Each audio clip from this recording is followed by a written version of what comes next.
Welcome to the Sigson Cement ERP Sales Cycle tutorial. Let's begin with creating a sales order. First, navigate to the sales order list and click on Add Sales Order. Select the appropriate series and input the date of the sales order. Then choose the customer, enter the customer order number and its corresponding date, and input the delivery date. Now, let's handle addresses and contacts. You can either select an existing shipping address or create a new one.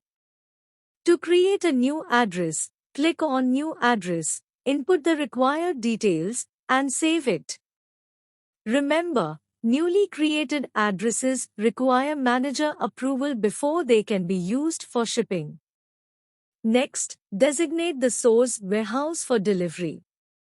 Select the item code, input the quantity, and ensure the correct sales unit of measure UM is set.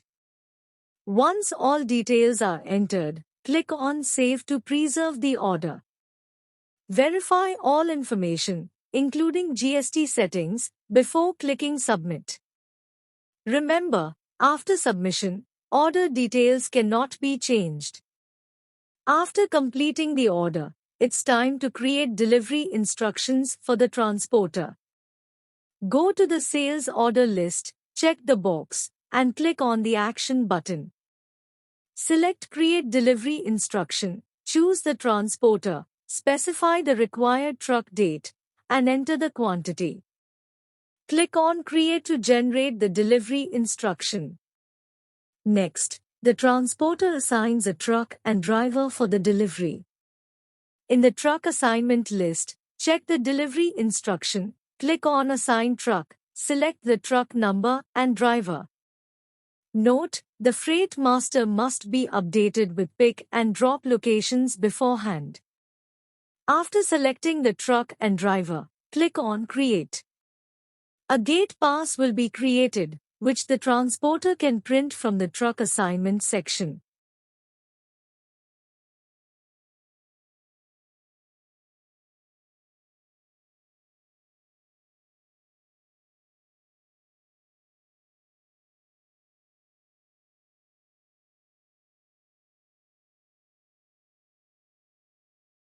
The weighing bridge user then generates a weighment slip for the truck.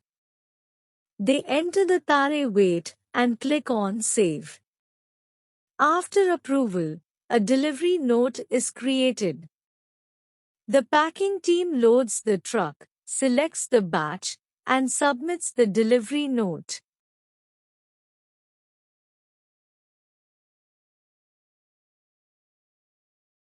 Once the truck moves to the weighing bridge for gross weight, the status of the weighment slip changes to Logging Done.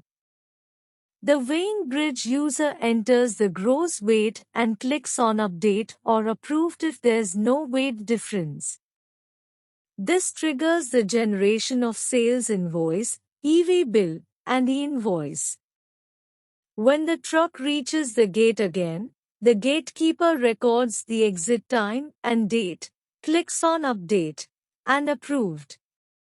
Once the truck reaches its destination, the transporter or logistics user marks it as delivered in the truck assignment section for transportation use.